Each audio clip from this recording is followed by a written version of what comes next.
Dhanik Bharat Educational Institutions, Inter, IIT, JEE, NEET, admission opened. చీమకు హాని చేయాలి అంటేనే మనిషి భయపడిపోతాడు. ఒక ప్రాణం తీయాలి అంటే ఎంతో ధైర్యం చేయాలి. అలాంటి ఒక మనిషి ఒకేసారి 6 వ్యక్తులని కత్తితో మేకల్ని కోసినట్టు కోసేశాడంటే అతని మానసిక స్థితి ఎలా ఉండి ఉంటుంది?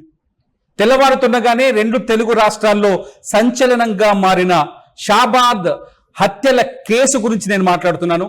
ఈ కేసులో కీలక నిందితుడు హంతకుడైన రాజ్ కుమార్ ప్రస్తుతానికైతే పరారీలో ఉన్నట్టుగా తెలుస్తోంది. రాజ్ కుమార్ ఈ 6 వ్యక్తుల్ని ఇలా ఎలా చంపగలిగాడు? చంపిన వారిలో ఎవరు వేరే వాళ్ళు లేరు. సొంత భార్య, 2 పసిబిడ్డలు, చిన్న పిల్లలు.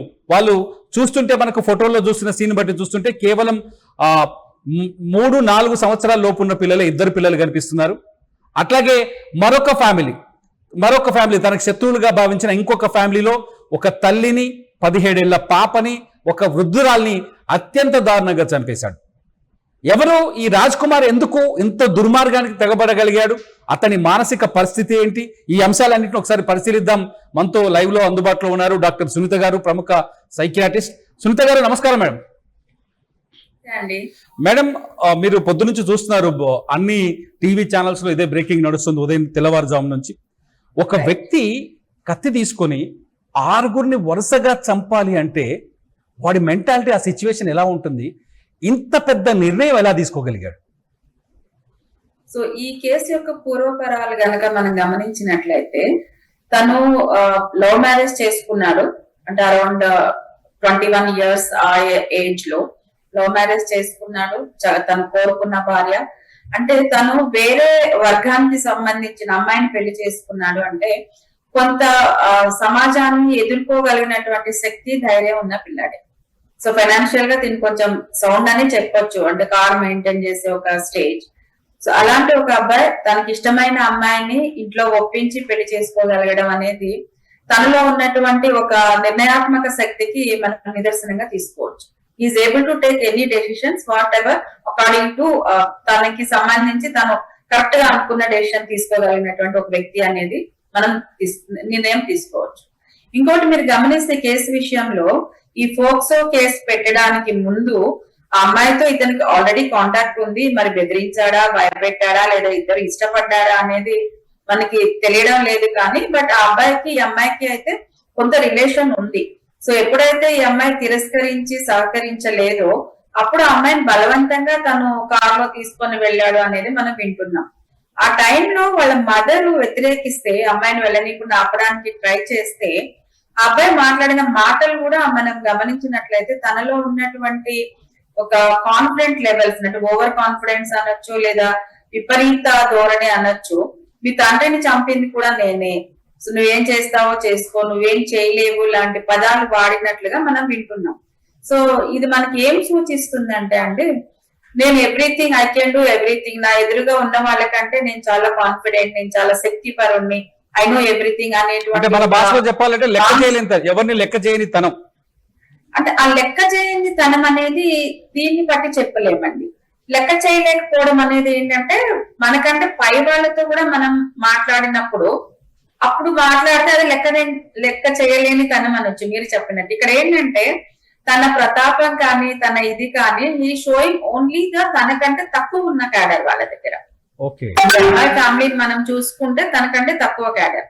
అబ్బాయి మ్యారేజ్ చేసుకున్న అమ్మాయి కూడా తనకంటే సోషల్లీ అండ్ ఫైనాన్షియల్లీ తక్కువ క్యాడర్.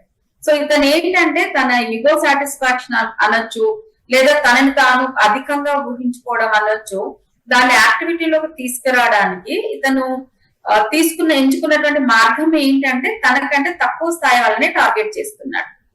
సో ఇప్పుడు అబ్బాయి ఇచ్చిన స్టేట్మెంట్ ని బట్టి చూస్తే, మీ నాన్నగారిని కూడా నేనే చంపేశాను అన్న స్టేట్మెంట్ చూస్తే అది తీవ్రంగా మనం ఆలోచించాల్సినటువంటి ఒక విషయం. అబ్బాయి అమ్మాయి యొక్క తండ్రి గురించి ఆలోచిస్తే ఒక 1 year నుంచి ఈజ్ హ్యావింగ్ ఏ స్కెచ్. అప్పట్లోనే వీళ్ళు వ్యతిరేకించి ఉండడం ఏదో జరిగి ఉంటుంది బ్యాక్గ్రౌండ్. మేడం, ఇక్కడ ఇంకొక ప్రశ్న ఇక్కడ వస్తుంది. ఇతనికి ఆల్రెడీ పెళ్ళయింది. ఆ పెళ్లి కూడా లవ్ మ్యారేజ్. 2018లో పెళ్లి చేసుకున్నాడు. పెళ్లి కూడా లవ్ మ్యారేజ్. అతనికి 2 పిల్లలు ఉన్నారు. 3 పిల్లలు యాక్చువల్. ఒక అమ్మాయి అనారోగ్యంతో అదైంది. సో 2 పిల్లలు. పసిబిడ్డలని చంపాలని ఆలోచన ఎందుకు? పెళ్ళైన తర్వాత ఇంకొక అమ్మాయిని ప్రేమించాలని ఆలోచన రావటం, అది కూడా మైనర్ బాలిక వెంటబడ్డం, వాళ్ళ కుటుంబాన్ని బెదిరించడం. మీరు చెప్పినట్టుగా వాళ్ళు కొంత ఆర్థికంగా కావచ్చు, వాళ్ళ ఫ్యామిలీ మెంబర్స్ లేకపోవడం, బలహీనంగా ఉండొచ్చు, లేకపోతే ఆ సమాజంలో కొంచెం తక్కువ స్థాయిలో ఉండొచ్చు, వాళ్ళని బెదిరించడం. అంటే ఒకసారి పుట్టిన లవ్ రెండోసారి మళ్ళీ పుడుతుందా? ఇది లవ్ అనొచ్చా లేకపోతే కామం అనొచ్చా? ఇట్స్ నాట్ లవ్ అండి. లవ్ అనే దానికి నిర్వచనం రకరకాలుగా ఇస్తున్నారు, కానీ ఫస్ట్ అమ్మాయిని తను ప్రేమించి పెళ్లి చేసుకున్నాను అనుకోవడం కూడా ఏంటంటే ఇట్స్ ఎ భ్రమ. లవ్ ఉన్న దగ్గర కోపం ఉండదు అని అందరూ అనుకుంటారు, బట్ ఎవరి మీద ఎక్కువ ప్రేమ ఉంటుందో వాళ్ళ మీదనే ఎక్కువ కోపం చూపించగలుగుతాం. సో మన బ్రెయిన్ లో కనుక చూసుకుంటే లవ్, కోపం ఒకే డైమెన్షన్ నుంచి వస్తాయి. ఆ రెండింటిని ప్రేరేపించేది ఒకటే హార్మోన్. మన అనుకున్న వ్యక్తి మనల్ని కాదు అన్నప్పుడు, లేదా నాకే కావాలి అనుకున్న వ్యక్తి మనల్ని యాక్సెప్ట్ చెయ్యనప్పుడు ఇలాంటి విపరీత ధోరణులు అనేవి వస్తాయి.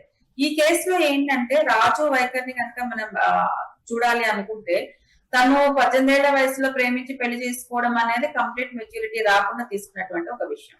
ఇందాక మీరు అన్నారు చూడండి, చిన్న పిల్లల్ని ఎలా చంపగలిగాడు అని. చంపడం అనేది మొదలెట్టినప్పుడు చిన్న పిల్లల పెద్ద పిల్లల అనేది బ్రెయిన్ యాక్టివేట్ కాదండి. సో మన ఎదురుగా ఉన్న ఒక ఆబ్జెక్ట్ అంతే, వాళ్ళకి అక్కడ అమ్మాయి ఉందా, అబ్బాయి ఉన్నాడా, పెద్దవాళ్ళ, పిల్లల అనేది ఆలోచించే ధోరణిలో ఈ హత్య చేసే వ్యక్తుల యొక్క మైండ్ పనిచేయదు. వాళ్ళ దృష్టిలో అది ఒక ఆబ్జెక్ట్. ఆ ఆబ్జెక్ట్ ని వాళ్ళు వద్దనుకున్నారు, చంపేస్తున్నారు. ఈ రాజు విషయానికి వస్తే మనము ఇలాంటి మన 2 రాష్ట్రాలు కూడా ఇంత దురదృష్ట సంఘటన అని ఒక్కసారి ఇలా ఒళ్ళు జలధరించేటువంటి సిచ్యువేషన్ క్రియేట్ చేయడానికి రీజన్స్ ఏమై ఉంటుంది, సైకలాజికల్ రీజన్స్ ఏమై ఉంటుంది అని కనుక మనం అనలైజ్ చేస్తే, ఫస్ట్ థింగ్ తను జైలుకి వెళ్ళడం, పోక్సో కేసు పెట్టి జైలుకి వెళ్ళడం. తిని ఎవరినైతే చాలా వనరబుల్ అనుకున్నాడో, వాళ్ళు నన్ను ఏం చెయ్యలేరు అనుకున్నాడో, వాళ్ళకంటే నేను చాలా మంచి పొజిషన్ లో ఉన్నాను, దే ఆర్ నథింగ్, నేను వాళ్ళని ఎలాగైనా యూటిలైజ్ చేసుకోవచ్చు అని ఏ కుటుంబాన్ని అయితే తను అనుకున్నాడో, ఆ కుటుంబము తిను ఊహించలేనంత పెద్ద పనిష్మెంట్ ఇచ్చారు. మన దేశంలో ఏంటంటే ఒక వ్యక్తి జైలుకి వెళ్ళడం అనేది మేజర్ పనిష్మెంట్. అది పరువు అయిపోయింది అక్కడ. ఎందుకంటే గ్రామంలో హీరోయిజం చూపించాలనుకున్నాడు, ఒక అమ్మాయిని ప్రేమించి పెళ్లి చేసుకుని హీరో అయ్యాడు, ఇంకొక అమ్మాయిని కూడా ప్రేమిస్తున్నానని వెంటపడి ఆ అమ్మాయిని లొంగ తీసుకొని అక్కడ కూడా హీరోయిజం చూపించాలనుకున్నాడు. పరువు అనే విషయం వచ్చేసింది అక్కడ. రైట్. ఇంకోటి ఇక్కడ ఏంటంటే అండి, తనకి అంత పరువు, పేరు ప్రతిష్టలు, నన్ను అందరు గుర్తించాలి, I want to be like hero, ఇలాంటి ఒక ఫీలింగ్స్ వచ్చింది ఒక వ్యక్తిలో అంటే తన ఫ్యామిలీ బ్యాక్గ్రౌండ్ చాలా ఇంపాక్ట్ చేస్తుందండి. తను పుట్టిన ప్రదేశం అవ్వచ్చు, తన ఆర్థిక పరిస్థితులు అవ్వచ్చు, గతంలో వాళ్ళ ఫ్యామిలీ ఆ సొసైటీలో తను ఎక్కడైతే నివసిస్తున్నాడో అక్కడ కొన్ని అనుకోని సంఘటనలు ఫేస్ చేసి కొంత అసంతృప్తికి గురై ఉండొచ్చు. సో వాటన్నిటిని ఓవర్కమ్ చేయడానికి ఏంటంటే ఇలాంటి ప్రవర్తనని అలవర్చుకుంటారు. మేడం ఇక్కడ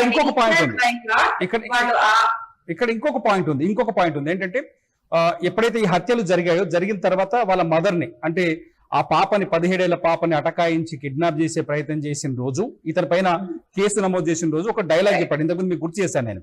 ఏంటంటే, మీ నాన్నని చంపి పడేసినట్టు, నీ భర్తని చంపి పడేసినట్టు నిన్ను చంపేస్తాను అని. సో అప్పుడు ఆ హత్య కేసు బయటకు రాకపోవడము, అందులో దొరక్కపోవడము, ఆ ధైర్యం కూడా ఇవాళ 6 హత్యలకు కారణమై ఉండొచ్చా? ఆ ధైర్యము పగని పెంచుకోవడానికి కారణమై ఉంటది, కానీ ఈ 6 హత్యలకి కారణం అది కాదండి. అవి ఉండడానికి ఛాన్స్ లేదు. ఎందుకు అని అంటే, ఈ అబ్బాయి పెరిగిన బ్యాక్గ్రౌండ్ మనం గమనించినట్లయితే, గతంలో తను కొంచెం తక్కువ స్థాయిలో ఉన్న స్టేజ్ నుంచి now he wanted to prove him as an hero. ఒక స్టేజ్ కి వచ్చిన తర్వాత తనకి తాను ఫిక్స్ అయిపోయాడు, I can achieve and I can do anything అని. ఐ కెన్ డూ ఎనీథింగ్ అనుకున్నప్పుడు తను ఎంచుకున్న టార్గెట్స్ కూడా తనకంటే సోషల్లీ, ఫైనాన్షియల్లీ తక్కువ ఉన్నవాళ్ళు. సో అప్పుడు వాళ్ళ మీద తను ఏదైతే యాక్టివిటీ చేసి మీరు చెప్పినట్టు ఒక హత్య చేసి కూడా బయట పడకుండా మేనేజ్ చేయగలిగాడు కాబట్టి తనలో ఇంకా కొంచెం కాన్ఫిడెన్స్ లెవెల్స్ పెరిగి ఉంటుంది. ఆ పెరిగిన కాన్ఫిడెంట్ లెవెల్స్ తో వలన తను గతంలో అమ్మాయిని బలవంతంగా తీసుకెళ్లి డైరెక్ట్ గా వాళ్ళ అమ్మాయితో చెప్పడం జరిగింది. అప్పుడు తనకున్న కాన్ఫిడెన్స్ లెవెల్స్ ఎలా ఉంది అంటే, వీళ్ళకి చెప్పినా ఏం చేయలేరు, దే ఆర్ నథింగ్, నా ముందు వాళ్ళు చాలా తక్కువ అని ఒక ఫీల్ లో చేయలేరు అనేది. సో ఎప్పుడైతే వాళ్ళు ఏం చేయలేరు, దే ఆర్ నథింగ్, నా ముందు వాళ్ళు చీమల్ లాంటి వాళ్ళు, మీరు చెప్పారు కదా స్టార్టింగ్ లో, అలా చీమల్ లాంటి వాళ్ళు లాంటి ఒక ఫీలింగ్ లో ఉన్న అబ్బాయిని తీసుకెళ్లి జైల్లో పెట్టించగలిగారు వాళ్ళు అన్నప్పుడు ఈ యొక్క ప్రక్రియ మొత్తాన్ని కూడా తను తీసుకోలేక వికృత స్వభావం ఫామ్ అయిందండి. ఓకే. జైల్లో పెట్టినప్పుడు ఏంటంటే ఒక పర్సనాలిటీ డిజార్డర్ లో వికృత స్వభావం అంట. న్యాచురల్ గా సహజంగా సమాజంలో ఉన్న వాళ్ళు ఎలా ఆలోచిస్తారో అలా కాకుండా దే ఆర్ నథింగ్ అనుకున్న వాళ్ళు తనని తీసుకొచ్చి జైల్లో కూర్చోబెట్టారు అన్నటువంటి ఆ ధోరణిని తను తీసుకోలేకపోయాడు. ఇక్కడ కూడా అదే జరిగింది మేడం. ఎందుకంటే ఇతను ఏం చేశాడంటే జైలు నుంచి వచ్చిన మర్నాడే ఈ హత్యలకి దారి తీసింది మొత్తం వ్యవహారం.